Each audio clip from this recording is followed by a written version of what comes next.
The second most common question or misconception that is there in the minds of non-Muslims is that why are most of the Muslims fundamentalist? What is the meaning of the word fundamentalist?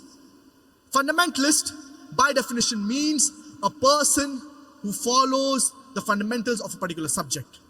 For example, for a person to be a good mathematician, he should know, follow, and strive to practice the fundamentals of maths. Unless he's a fundamentalist in the field of maths, he cannot be a good mathematician.